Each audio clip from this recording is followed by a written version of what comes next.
What did Caitlin do back? What did you make of Well, whatever? I mean, I have, in my perfect world, I wanted to win because I'm pretty much happy-go-lucky on my Twitter.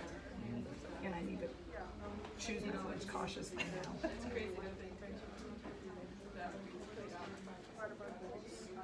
There have been few, if any, if you research, that have done what Caitlin Clark's done, that have managed the critiquing. And she's asked for a lot. She is a lot, and she'll chirp with the refs and so forth. But that kid has done nothing but carry a flag. She's done nothing but put her head down and compete. And I think it's nonsensical that you're not going to call her a GOAT because she couldn't lead a team to the ultimate title. It was nice of Dawn to say that.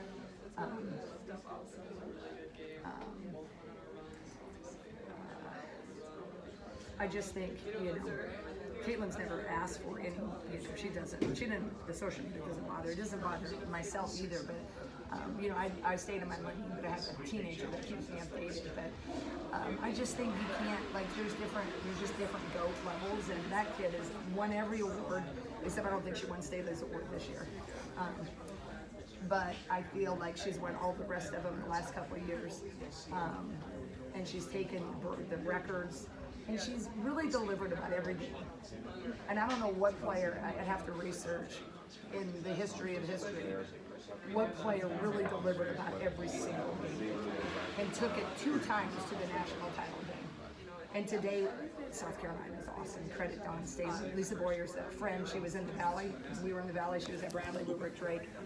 Happy for them. And they're great. Gillette Law. So that league is awesome. It's like a pro team. Pretty sure you can put them in the WNBA. They do all right. We had them. We cut it to 5. Unfortunately, we got stripped with the Wolf action. But Caitlin is really, really tremendous. The good thing is, when everybody's attacking her at different times, and that's part of the good of sport, and not the good, but part of when you're really great. So I just think some of it is just unfortunate because I think she is one of the greatest of all time. You knew also the last game for Gabby, for Kate, for Molly. What are you kind of going to take away from them or remember them?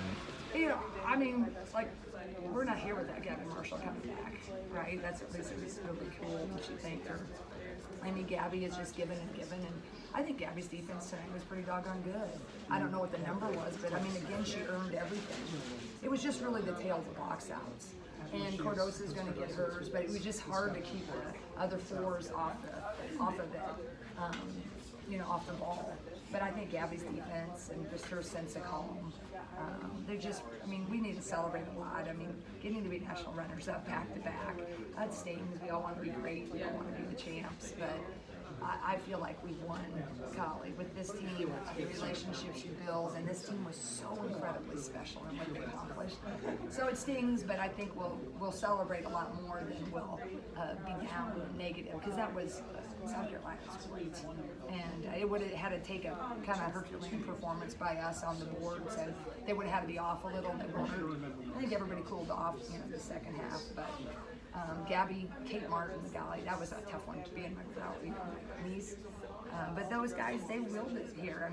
Caitlin got them to believe. Those guys led, and they did their roles beautifully. And what an example they set for these guys. That's the gift for a coach, is the example of that hard work and belief and the magic. So we've been really blessed. God's blessed us with a heck of a couple of years. And, this year has been just so fun because most of it surprised everybody, but us. I think that the hard part is I think we're the only ones that thought we really could win, but we knew that it was like last year when we beat South Carolina. We had to have something like that happen again. When you look back at your game plan for this game, did you feel like there's anything that you didn't execute well, or was it more that just South Carolina was better tonight? We knew we had a box. There were a few times where what happened is Cordosa tips it, and so she just tips it because she couldn't quite get it, but then we won't really continue the box outs. And so then, like a off guard, a small forward would get it and they took it out because it'd be kind of a scramble. But I mean, that's just overall though. I just they have so many different ways to hurt you. So we knew we weren't going to win the inside battle. We needed to not let them shoot as well as they did from the three early on. I think then they shoot about 60% in the first half. It equaled out a little. So they were, a couple of our hands weren't up, but they're just quick ball rotation. You know, I kind of have to look at the film, but I think it was just the boards. I feel like we just needed to hit. And that's what we said. We've got to be really great at hitting our outside shots today to minimize that disadvantage on the boards. But you know, I just think we need to be, you know, maybe get a few more stops here or there, a little more hard nosed, but they're pretty good. They're really good. They would have had to kind of shoot themselves in the foot a little bit. But I mean, honestly, when it got to 5-1, that's what we said in the huddles. We said, hey, if you put some pressure on them, they're going to get tight. And I would have liked to have seen, you know, Sid got stripped. But had she not gotten stripped, we hit a 2 or 3, and it gets to be a 3-point game or a 2-point game. You know, I just feel like those things, when you win, that's how it lines up. When you lose, it's so close, right?